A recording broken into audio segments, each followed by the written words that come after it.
మోడీ గారి హవా నడుస్తోంది మీ పార్టీలో. మోడీ గారు మొన్న తాజాగా ఈ ఓటర్స్ డే నాడు యూత్‌ని ఉద్దేశించి మాట్లాడారు. అంటే కొత్త వాళ్ళని ఆకర్షించాలనే ఉద్దేశంతోటి. అది ఎంతవరకు సత్ఫలితాలను ఇవ్వచ్చు?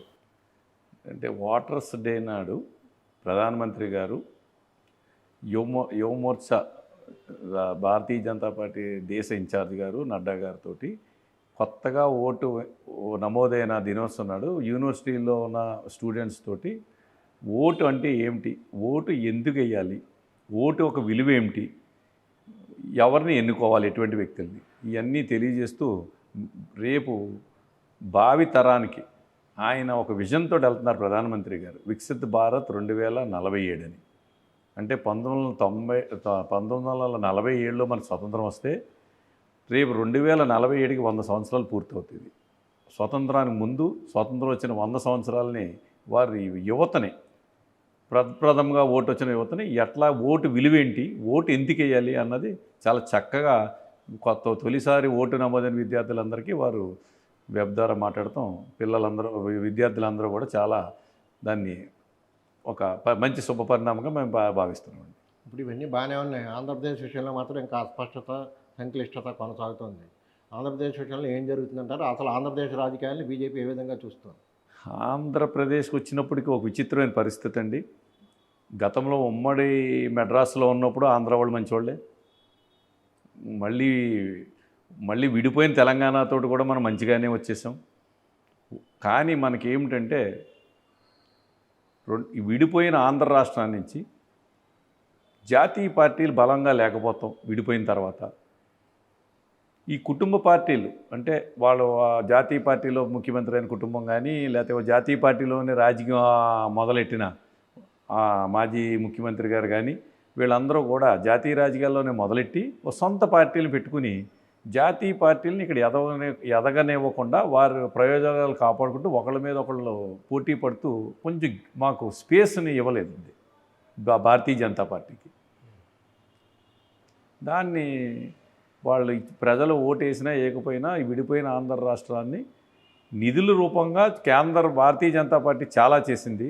దాన్ని సమర్థంగా మా పార్టీ కార్యకర్తలు కావచ్చు, జాతీయ పార్టీ వాళ్ళు అవ్వచ్చు, రాష్ట్ర పార్టీ వాళ్ళు అవ్వచ్చు, ప్రజల్లోకి తీసుకెళ్లే పేరు భారతీయ జనతా పార్టీ ఈ రాష్ట్రంలో అభివృద్ధికి కీలకమైన పాత్ర పోషిందని కొంచెం డిలే అయిందని నా అభిప్రాయం అండి. ఇప్పుడు నిధులు అవన్నీ అనేటప్పుడు చాలా పెద్ద సబ్జెక్ట్, మళ్ళీ అది వేరే విషయం అవుతుంది.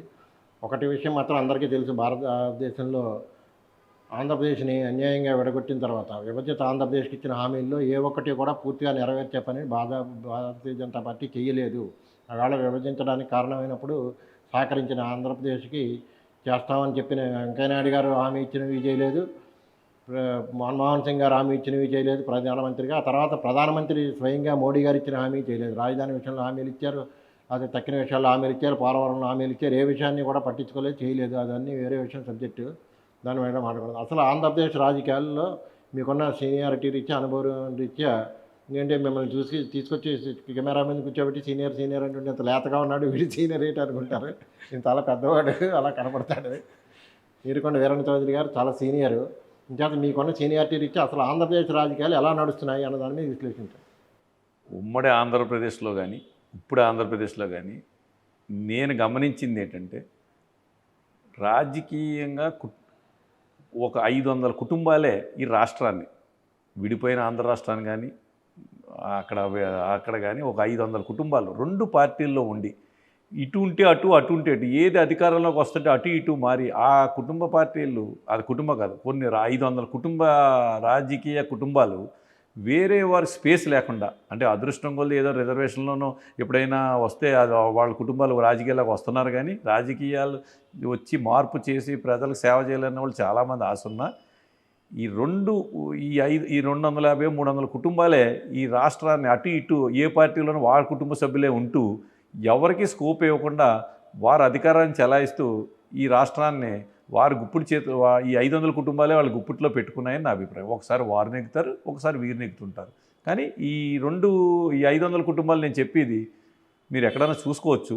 వారి కన్ను సైకిల్లోనే ఆంధ్ర రాష్ట్రం రాజకీయాలు శాసిస్తున్నాయి. కులాలతో పాటు కొత్త విషయం ఏంటంటే కుటుంబాలు. ఆంధ్రప్రదేశ్ రాజకీయాలంటే చాలా కాలం నుంచి ఉన్న అభిప్రాయం ఉన్న విషయం ఏంటంటే కామారెడ్డి రాజకీయం తప్ప ఆంధ్రప్రదేశ్లో ఇంకొకటి లేదు అన్నది. మీరు ఇప్పుడు కొత్తగా చెప్పింది ఏంటంటే, ఓ 1000 కుటుంబాలు పోనీ వేసుకున్నా, విస్తృతంగా వేసుకున్నా, ఈ కుటుంబాల చుట్టే రాజకీయాలు రాజకీయం నడుస్తుంది తప్ప కొత్త వాళ్ళకి ఎవరికి అవకాశాలు రావట్లేదు. మరి పని బీజేపీ ఏమైనా చేస్తుందా అలాంటి పనులు ఏమైనా? బీ బీజేపీ అన్నది అధికారం అంటే ఇక్కడ నేను ఈ పార్టీలో 10 సంవత్సరాలు పూర్తయింది వచ్చి. ఇక్కడ ఏంటంటే అధికారం కోసం కాదు, దేశం కోసం పనిచేయాలంటుంటారు. మనం రాజకీయ పార్టీలేమో అధికారం కోసం అటు ఇటు మారుతుంటారు. ఆ పార్టీ నుంచి ఈ పార్టీకి, ఈ పార్టీ నుంచి ఆ పార్టీ. నేను చెప్పినట్టుగా ఆ కుటుంబాలే అధికారంలో ఉంటాయి. ఒకసారి వాళ్ళు ఓడిపోవచ్చు, వీళ్ళు ఓడిపోవచ్చు, కానీ వాళ్ళు కుటుంబ సభ్యులే ఉంటారు ఆ పార్టీలోని ఈ పార్టీలో. కానీ భారతీయ జనతా పార్టీలో ఒక్కొక్కసారి విచిత్రమైన పరిస్థితి. ఎవరిని పక్కన కూర్చుని కూడా తీసుకొచ్చి పైన కూర్చోబెడతారు. అలా ఊహించిన పరిణామాల్లో అలాగే పెద్దగా ప్రభావితం చేసే కుటుంబాలు ఈ ఆంధ్ర రాష్ట్రంలో కొంతమంది వేళ్లతో లెక్కెట్టి నాయకులే ఉన్నారు. కానీ మిగతాదంతా సామాన్య కార్యకర్తలు.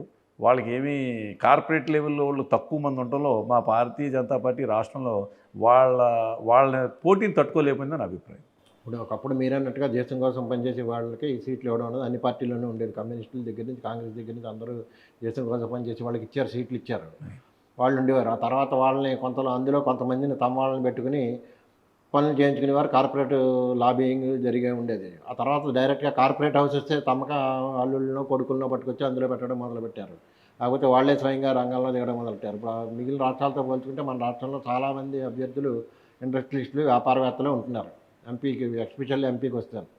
మరి పోనీ ఏమైనా బీజేపీ మీరు అన్నట్టుగా ఏమైనా తక్కువ తిందా అంటే, బీజేపీ కూడా ఇండస్ట్రియలిస్టులని కార్పొరేట్ హౌసెస్ నుంచి వచ్చిన వాళ్ళని ప్రోత్సహించింది కదా. అది కొంచెం అంటే భారతదేశం పెద్దది కాబట్టి పెద్దగా దేశంలో ఉన్న ఇండస్ట్రీస్ కొంతమంది ఆకర్షణ వస్తారు కానండి. వేళ మీరు ఉత్తర భారతదేశంలో ఒక ఎంపీ 20 లక్షలతోటి 10 లక్షలు నెగ్గి స్టేట్లు ఉన్నాయి. మన ఆంధ్ర రాష్ట్రానికి వచ్చినప్పటికి కార్పొరేట్ లెవెల్ రాజకీయాలు వచ్చేసి, అంటే ఒక విద్యా సంస్థ పెట్టిన ఆయన, ఒక పెద్ద ఇండస్ట్రీ పెట్టినోళ్ళు, వాళ్ళందరూ కూడా వచ్చేసి ప్రజాసేవ చేసి స్వతంత్ర పోరాటంలో కుటుంబాన్ని వదిలేసి ప్రజల కోసమే తిరిగిన నాయకత్వ కుటుంబాలని వాళ్ళు మర్రి చెట్టు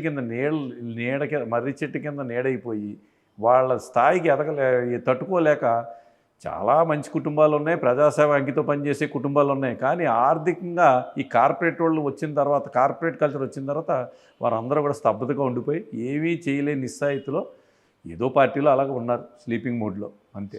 ఇక విషయానికి వస్తే, పొత్తు ఉంటుందా లేదా అన్న విషయం పక్కన పెడితే, పొత్తు కనుక ఉంటే అది వేరే సంగతి. మీకు ఎన్ని సీట్లు ఇస్తారో, ఏమి వేస్తారో, మీరు ఇప్పుడు మొన్న ఆయనకి జనసేనకి అలా ఇచ్చారో బిచ్చం కింద, అలాగే మీకు ఎన్ని ఇస్తారో అది వేరే సంగతి. మీరు ఇండివిజువల్గా పెడితే, భారతీయ జనతా పార్టీకి ఈవేళ ఇండివిజువల్గా 175 స్థానాల్లోనే 25 పార్లమెంట్ స్థానాల్లోనే పెడితే, ఏదో 1-2 స్థానాల్లో తప్పితే డిపాజిట్లు వచ్చే అవకాశాలు ఏమైనా ఉన్నాయా?